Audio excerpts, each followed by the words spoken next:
Decíamos, íbamos a comunicarnos a continuación con Leandro Simeoni, que es referente de la Asociación Cristiana de Dirigentes de Empresa.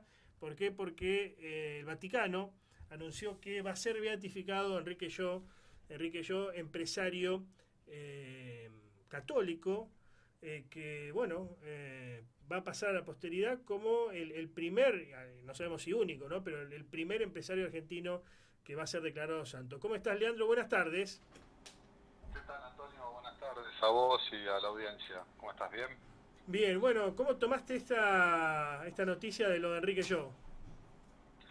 Mirá, es algo que veníamos esperando hace muchos años y como te digo, muchos años, hace más de 20, que la asociación tiene una comisión que impulsa la causa de canonización, de beatificación y esperamos canonización de Enrique, de nuestro fundador, de Enrique Yo. Y bueno, sabíamos que el 16, el lunes pasado, iba a haber una reunión importante, iba a haber un punto clave, digamos, en todo este proceso que se inició en Buenos Aires hace más de 20 años, reuniendo pruebas y reuniendo información para poder enviar a la causa de los santos en el Vaticano, en la Santa Sede. Bueno, ese proceso largo que tuvo una etapa diocesana en Buenos Aires, se elevó luego a Roma, en Roma fue pasando por diferentes lugares hasta llegar a esta última, que era la reunión de los cardenales, donde toman las cuestiones médicas, las cuestiones científicas, médicas, bueno, porque el caso que llevó a la beatificación de Enrique tiene que ver con una cuestión médica, donde la ciencia no lo puede explicar, y entonces había que validar eso y hacer todo un proceso. Sabíamos que este lunes pasado estaba esa reunión pendiente y que de salir favorable, lo único que restaba era el decreto, que es lo que salió y se difundió el día 18, el día de ayer, que generó un revuelo importante. Pero bueno, la noticia la teníamos un par de días antes, no sabíamos que iba a ser tan rápido el decreto que junto con Enrique también elevó a beatos a otras personas, ¿no? A 11 ¿Quién mártires. era, quién era Enrique Yo? Explicado fácil. ¿Cómo, perdón?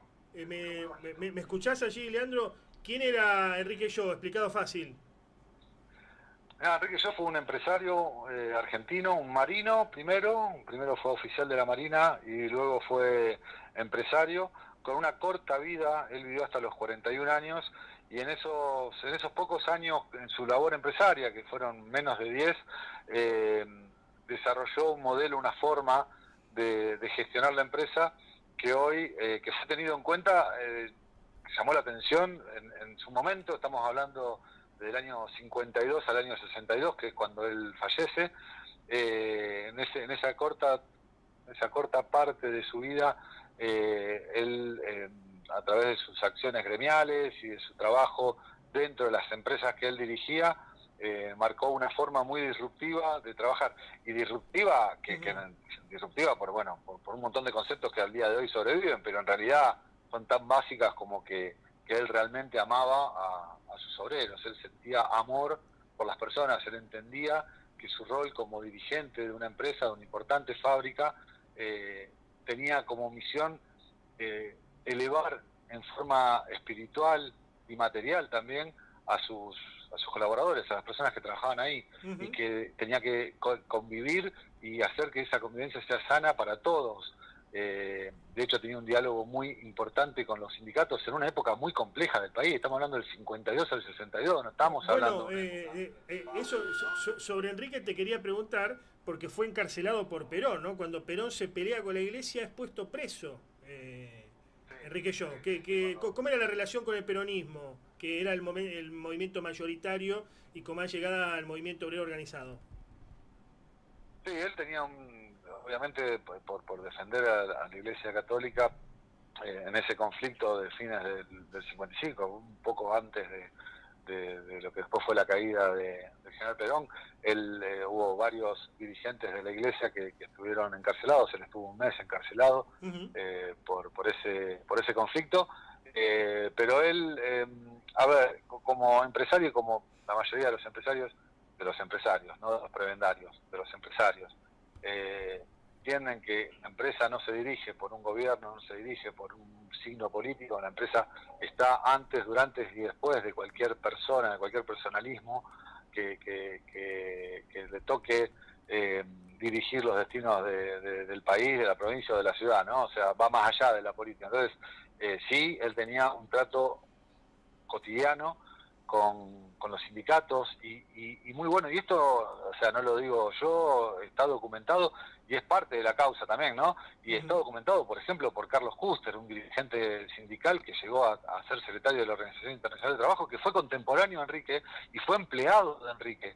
Y él cuenta cuál era la forma de trabajar de Enrique con los sindicatos. Un dato, llevaba a los delegados greneles a cenar a su casa junto con sus hijos, para que el diálogo fuera transparente, para que él vieran que lo que él estaba diciendo era verdad, no iba a mentir delante de sus hijos. O sea, a ese nivel, digo, de abrir las puertas, de no ocultar nada, pero todo basado en valores mucho más fuertes que una estrategia política o una estrategia de negociación. Era amor, era entender la dignidad de las personas. Enrique Yo fue quien pudo, junto con la gestión que hizo a través de ACDE, desarrollar lo que es hoy la ley de salario familiar. El salario familiar en Argentina nace de un proyecto de ACDE dirigido por Enrique Yo.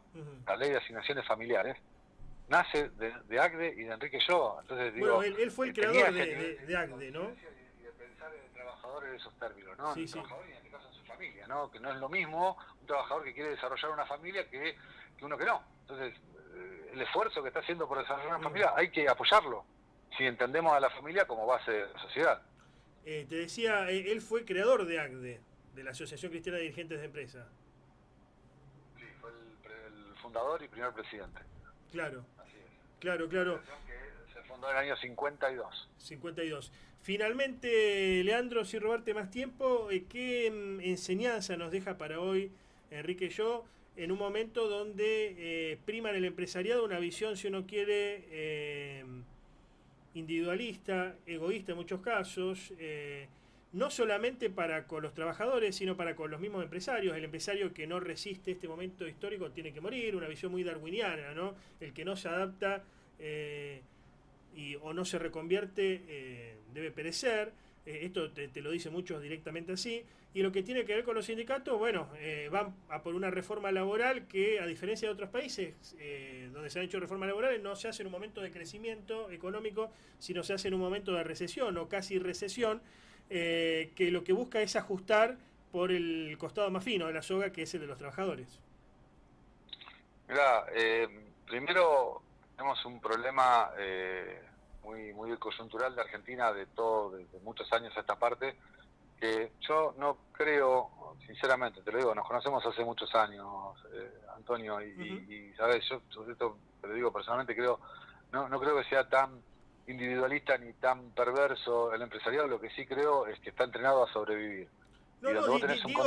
Digo que hoy... de no seguridad jurídica, de inflación y de cosas...